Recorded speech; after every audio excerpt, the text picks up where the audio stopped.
Hello and welcome. Today we're going to be talking about the latest Canadian election results, or as I like to call it, history repeats itself again.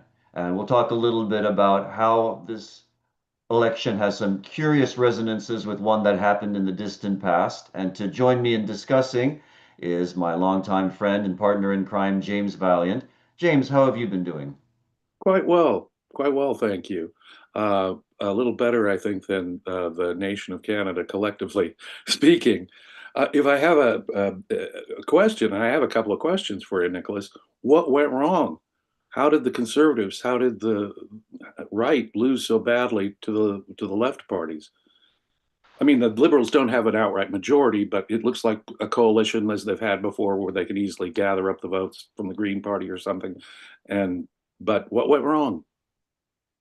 Well, if you go back and read what Ayn Rand wrote in the Objectivist newsletter about the Goldwater campaign, 1964, there's some quite eerie similarities. So in both cases, you had a candidate who was basically a pro-liberty, pro-free market candidate who was, I don't know, too bashful or shy to actually come out and admit that he was really in favor of free markets and liberty. So it's the tragedy here is a case of a political campaign that was conducted in a non-intellectual, unprincipled sort of way. So you'll recall a few months ago, and we discussed this back in January, when Justin Trudeau resigned, the Liberals were very low in the polls. The Conservatives at that time were very high. They had something like a 20-point lead. And at the time, you'll remember I predicted the problem was that a lot of public hostility was directed at Justin Trudeau personally. At the time, he was seen as the problem. And as soon as Trudeau was out of the picture, as soon as he resigned and the Liberals had a leadership race and they brought in a new leader, Mark Carney, all of a sudden the public was completely blindfolded and, oh, well, it's a new leader. It must be a completely different party. They'll have totally different policies. And so, really, this is a case of the triumph of the status quo. This is really the triumph of moderation, extreme moderation, if you want to put it somewhat paradoxically. So, what's interesting about the results is that some of the smaller, like many of the smaller parties actually lost seats. So the New Democrats lost a lot of seats. In fact, they even lost their official party status.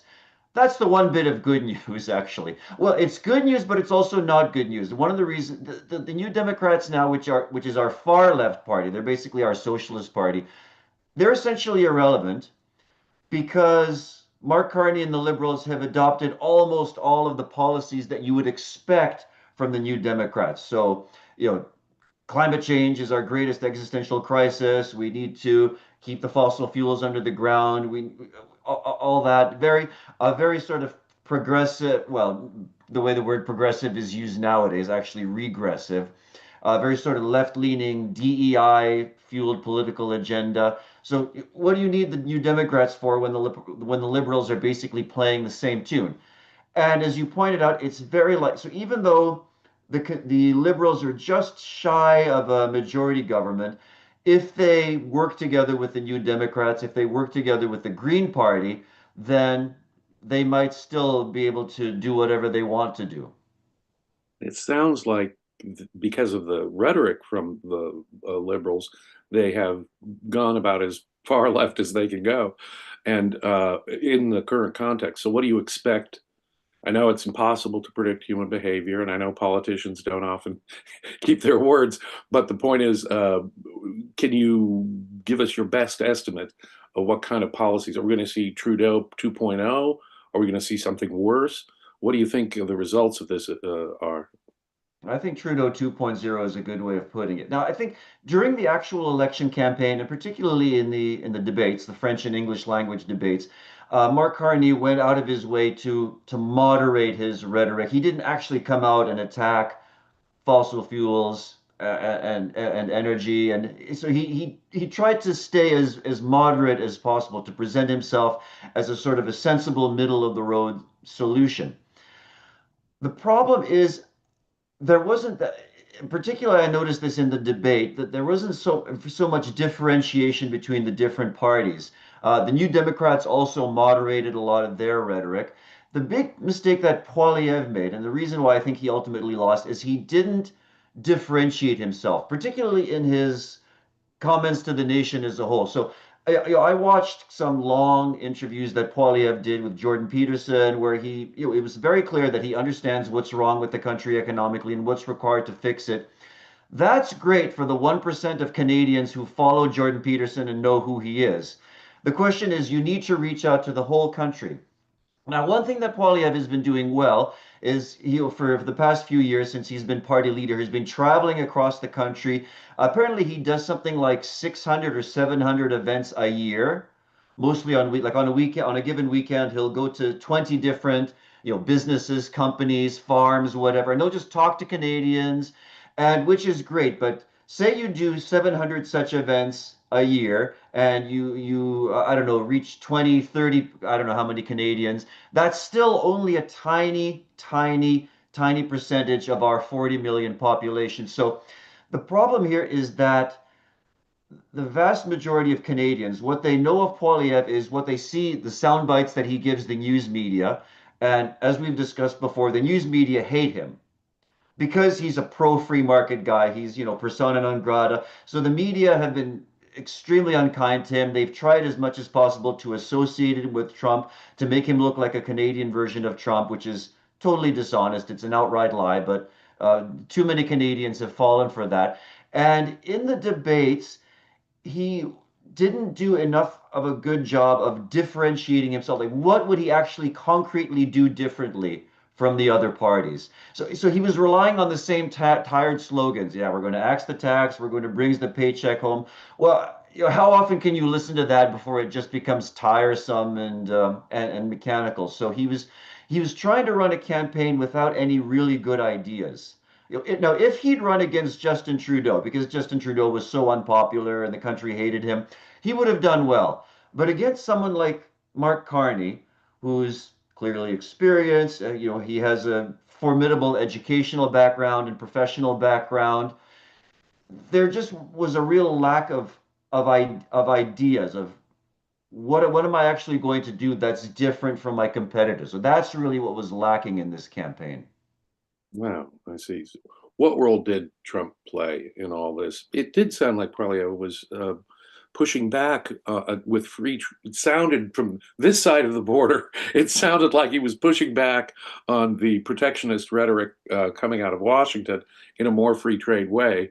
But what role do you, I mean, obviously there was a lot of gratuitous harm coming from south of the border with Trump talking about the 51st state. I mean, his rhetoric alone would be offensive to proud Canadians, frankly. But then, of course, to add insult or injury to insult, he those aggressive tariffs and making all these policy demands as as part of the tariffs. What role did that ugly position of Mr. Trump on tariffs and his ugly rhetoric play in all this? I'm not convinced that Donald Trump and the tariffs had as much of an effect on the outcome of the election as many people suppose. So one hypothesis is because Trump is associated with the right because he's a Republican and because there's such negative sentiments in Canada that resulted in viewing our conservative, our sort of center right party in a more negative way. I'm not entirely convinced that's the case. Let's suppose in an alternate reality there was no Trump, there was no tariffs. I still think that it's likely that Poilievre would have lost to Mark Carney for a couple of reasons. First of all, because again, his messaging was just really, really poor. There were no ideas, no principles. He didn't really make it clear what this election was about, that it's about political freedom versus economic controls and regulations, the relationship between the individual and the state. It's one thing to say that in an interview that a few people are going to see, but he didn't really make the issues as clear as he could have. And again, like I said, he didn't really differentiate himself from the opposition. So when Trump announced the tariffs and the 51st state rhetoric, basically all the leaders of the political parties responded in the same way. Yeah, we've got to respond with dollar for tariffs. If they're going to put tariffs on us, we have to put tariffs on them. Almost nobody, I think, for very briefly, the leader of the Conservative Party in British Columbia made some comment to the effect that tariffs harm everybody. We shouldn't do dollar for dollar tariffs. We should be more strategic. But basically, that message was completely lost, completely drowned out. And so now we know that when you have different individuals or different groups with the same basic premises, the one who's most consistent is ultimately going to win. So when you have a conservative leader basically me tooing what the liberals are saying, yeah, we've got to fight back against the tariffs, we've got to protect our sovereignty. When the the rightist party is not sufficiently differentiating itself from the leftist party, whom are people going to vote for? Obviously, for the most consistent, clearest, most clearly laid out case. I think that makes a lot of sense. Ayn Rand's basic principle is the guy who's most consistent, whether he's right or wrong, the guy who actually appeals in a more consistent way to the existing values of a culture is going to win. And unfortunately, that we have a combination of both consistency, then leaving the conservatives no way to differentiate themselves, and as in my country, a culture that does not grasp um, freedom and the free market. So, do you think there's anything to prevent a full-on trade war? Do you think that we're now on the glide path to some pretty ugly times for both of our countries? Definitely, definitely that. What's actually going, how the trade war is actually going to develop, it's unpredictable because Trump himself is unpredictable. We don't really know what's motivating him, what he's trying to get. Does he really expect that he's going to annex Canada? I mean, that seems so far-fetched, but I wouldn't quite put it past him. So what is he really trying to? And he changes his mind from day to day. Yeah, I'm going to put tariffs on this particular industry. Oh, maybe maybe the next day he decides, oh, maybe I'm not going to put tariffs on that industry. So it's very difficult. Whether Mark Carney is really going to stand up to him is very difficult to say. But now I'm curious, and maybe you can clarify. So, do you recall very much about the Goldwater versus Johnson campaign and how what happened there, how that can illuminate the situation that's happened in Canada in recent weeks? Well, yeah, I was only 1 year of age, so I do not recall from personal memory. This was 61 years ago when the campaign happened, but I am familiar with the campaign. Goldwater wrote a book, made several speeches, seemed ideologically so much better than the other Republicans previous to him, Eisenhower, Nixon, those kind of people. He actually sounded Eisenhower and Nixon completely caved into the idea of the New Deal, all the ideas of the New Deal in effect, and one upped them. Me too'd the left on this. It looked at the outset as though Goldwater would have a principled stand against that kind of Me Tooing socialism. And he took some consistent positions. He was ridiculed in many ways. He was called a warmonger. They were afraid he'd drop a nuclear bomb on North Vietnam, et cetera, et cetera. There was really a nasty campaign against him. And he started, by the summertime, he started really compromising on all kinds of things. And it became kind of a disappointing, wishy-washy mishmash that didn't allow people to distinguish. And insofar as they could distinguish it, Johnson, wow, he's at least sane and sober and won't cause nuclear war. Um, that's how it came down. Yeah. So I think there are a lot of parallels here. So one of the accusations that the media have made against Poilievre, or that his political rivals and the media have made against him is, oh, he's a conservative. That means he's going to take away women's reproductive rights. He's going to take away the right, something which he's never said. Anytime he's been asked about that, whether in the debates or otherwise, he always made very clear, yeah, in Canada, we support the woman's right to an abortion. He's made that very clear. But I think under the barrage of all the attacks from the media, getting closer to the election, it seemed like he was trying to make himself appear more moderate than he really was. One of the things that I noticed in the debates, and I noticed this particularly in the French debate, not surprisingly, is that all the leaders were trying to kiss up to Quebec to make themselves seem francophone friendly. Yeah, we support Quebec's language rights. We support the whatever. The fact that they have a slightly different legal system. They have sort of the Napoleonic law as opposed to Anglo-American civil law. So there's common law. So there's a lot of even from Poilievre, there was a lot of this sense of trying to kiss up to Quebec. It's interesting. Now, one thing that I'd like to talk about is the sort of geographical distribution of the election results. I'd be curious to know what you think of this. So if you picture a map of Canada, The Atlantic provinces, the provinces to the far east, overwhelmingly voted Liberal, which is very interesting. In our two largest and most populous provinces, Ontario and Quebec, the Liberals won by a significant margin, although a lot of people in Quebec also voted for the Québécois Party, the Quebec Nationalist Party. But basically, strong sort of liberal preference for the Liberal Party in Ontario and Quebec. Now, as you move to the west, it's interesting. Now, British Columbia, it was very close. I think of all the provinces in British Columbia, the Conservatives and the Liberals were as close as can be, with an interesting distinction that in the our major metropolitan center, which is Vancouver, the Vancouver area, almost a solid sea of red of Liberal, whereas the much of British Columbia, sort of the farther, the more rural parts of British Columbia were more conservative. And then when you look at the prairie provinces, when you look at Alberta and Saskatchewan, there it's almost a sea of blue. It's almost much higher percentage towards the conservative party. So it's like as you move from east to west, you kind of move from liberal to conservative. Now, in the past few elections, I don't know if you've come across the term Wexit, like Brexit, but the idea that the Western provinces would want to leave Canada or secede from Canada, there's particularly in connection with Alberta, which people say that Alberta is like the Texas of Canada. That it's first of all it's an oil-rich, natural resource-rich province. There's been a lot of acrimony between Alberta and the federal government, between Trudeau's Liberal government. A lot of the relationships are very bad. We know, of course, that a few months ago, Danielle Smith actually went to Mar-a-Lago. The Premier of Alberta, Danielle Smith, went to Mar-a-Lago to meet with Donald Trump. Apparently, had a long conversation with him.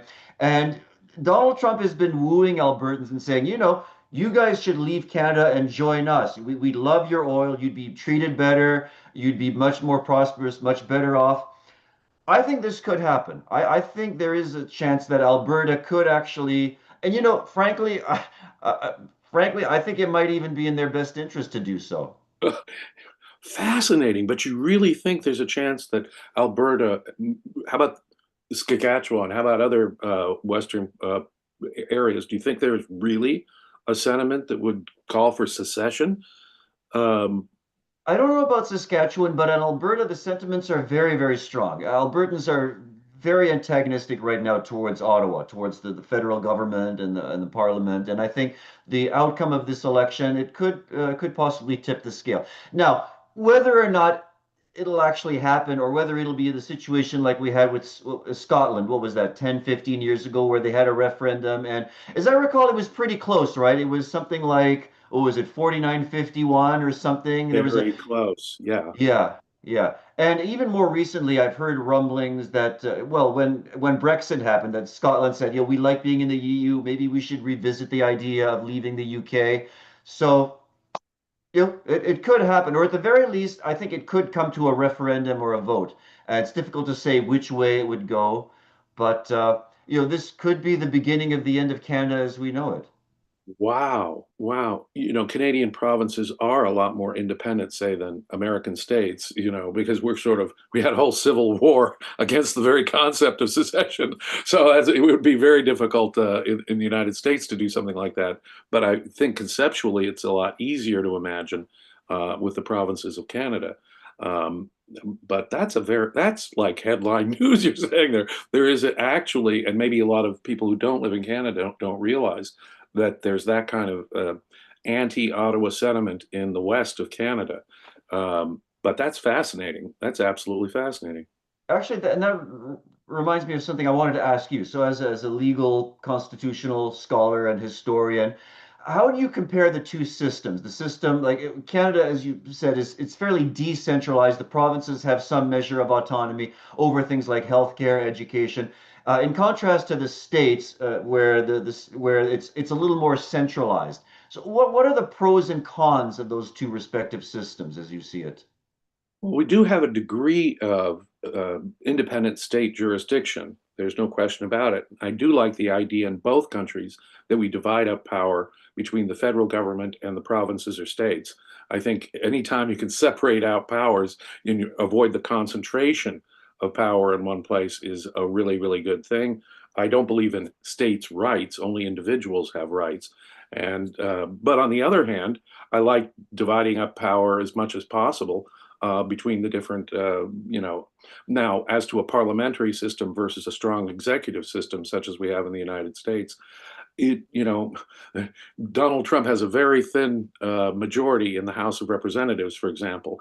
It could have been the other way, in which case what you have is you have the popular House of, versus the president. And that, again, that kind of division of power, I think, is a good thing.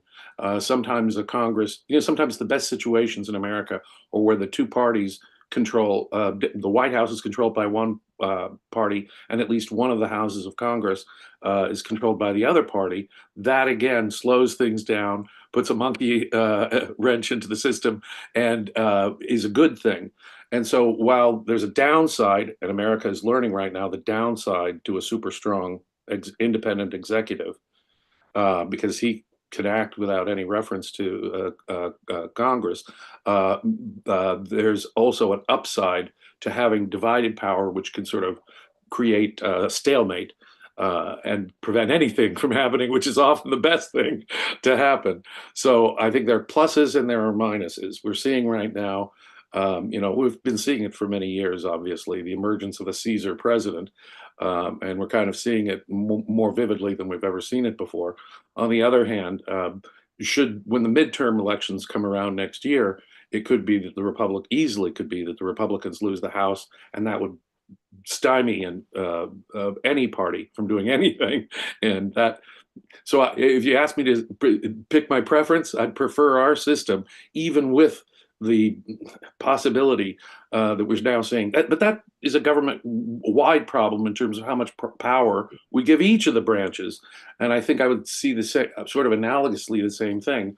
Ottawa has got a lot of power and can, in effect, oppress provinces against their will. Well, the same could be said about America, but if there's some kind of perception that Ottawa is our enemy in Alberta, I think that's a good thing. Yeah. And of course, in Canada, we don't even have the benefit of midterm elections. So what the decision we've made, we're basically stuck with it for the next 4 or 5 years, right? Because it could be 5 years until another election. Now, I see we have some messages, comments, questions from our viewers. Let's quickly tune in with our producer, Irene. Yes, so we have three super chats, one from Bunny for $1, one from PC for £4.99. He says, James, Canada is gone true woke. And we have another one from PC for £1.99. James, again, LBJ was not a good president. LBJ was one of the worst presidents in American history. He did more damage. He gave us the horrific war in Vietnam, the war against poverty. He gave us Medicare. He gave us the welfare state. And he tripled down on the welfare state that Franklin Roosevelt gave us. So if I were to name, the two most monstrous in their impact, well, maybe three, it would be Wilson, FDR, and Lyndon Baines Johnson. Yes. So it sounds like Johnson was the Justin Trudeau of American history. Very Maybe not much in so. specific, maybe not in specific policies and practices. What do you think about this business that Canada has voted woke? I mean, pretty much we've been doing that for the past 10 years. I mean, Trudeau was really our woke prime minister par excellence. I'd say I think Carney is ideologically basically the same, but maybe with slight differences of emphasis. So Carney maybe is playing down the whole DEI business, but the whole business of ESG, of environment, sustainability, governance, that I think is very central to his whole sort of World Economic Forum globalist agenda. It'd be interesting to see. So again, leading up to the election, he toned down a lot of his rhetoric. But as I've said a few times on the show, if you actually read his book, if you read the introduction and the first few chapters to his book, Values, he makes it clear what his priorities are. Environment, sustainability. He's clearly not going to be a fan of Canada's resource and energy industry. There again is the problem with Alberta, the province of Alberta. And so, and again, despite his background in economics and having been governor of Bank of Canada, Bank of England, he was one of Justin Trudeau's main economic advisors. And Canada has clearly done very, very badly economically in the last 10 years. So what I expect to happen in the short term is probably he will find some way to stimulate the economy, translate tax and spend, to create the impression of prosperity, to create a temporary bubble or impression. But over the long term, that's probably going to create even worse consequences. So at some point, the crash is going to happen. It's like a junkie looking for his fix. Sooner or later, you're going to crash and burn. And I think Bottom, as they I say in the drug world. a Yeah. recession in Canada in the near future. So we should expect more green environmentalist type stuff. We should expect Yes. a new monetary policy to be governing, and that could uh, hopefully, if it's crises that get people to open their eyes sometimes. Maybe if the Canadian consumer it will affect them negatively, no doubt. And if they can feel that, maybe that will be a hard lesson learned. Um, and so often in both of our countries, it seems as though you've got to hit someone over the head with a sledgehammer, i.e., an economic crisis or something, before they change up. Well, you think that's what happened in Argentina when Milei came along? That things just got so bad Yeah, that yeah. well, Well, that's with what I was inflation and hoping. government spending out of control, Millet Yes, seemed and as radical as Millet sounds to some people, it was the last viable option on the menu. well, that's what I was hoping that would happen in Canada. I was hoping that Poilievre would be our Milei, that things had gotten Yeah. so bad under Trudeau and the Liberals that people would wake up and smarten up. But I guess things just have to get even worse here for people, or maybe people will never realize and never wake up. I don't know. Whereas Uh, here, Trump is associated, if anyone is, I mean, he's no capitalist, really. And so it's unfortunate that if there's a problem with the tariffs and so forth, can you imagine? People will probably blame capitalism. Exactly. So, This is the ironically, failure of the failure of the free market. We need more controls. We need more protectionism. Yeah, again, history repeats itself over and over again.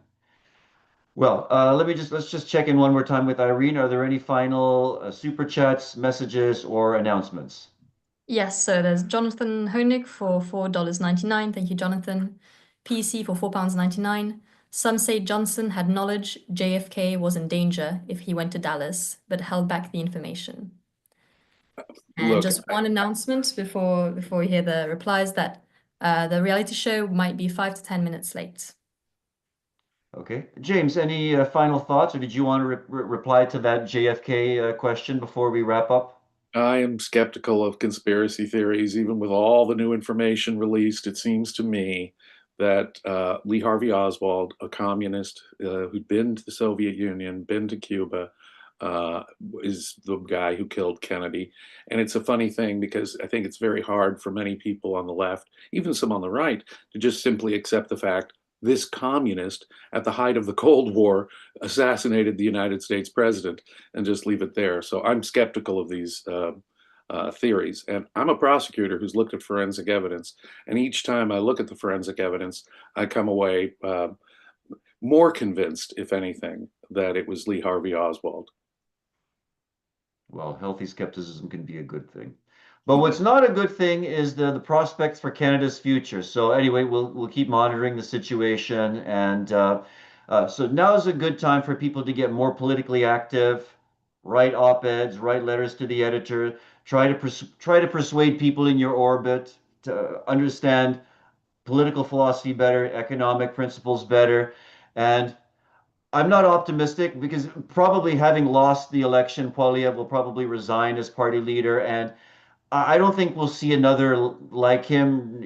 Generally the Canadian conservative leaders have been very uncharismatic, very unrelatable. So I'm not optimistic about the future of the Canadian Conservative Party or Canada as a country. Who knows? Maybe Canada is a failed experiment whose time is over. It's difficult to say. On that Well, cheerful note, thank you, James, for joining me on this discussion. Thank you to all of our viewers, and keep well and stay safe, everyone. be well.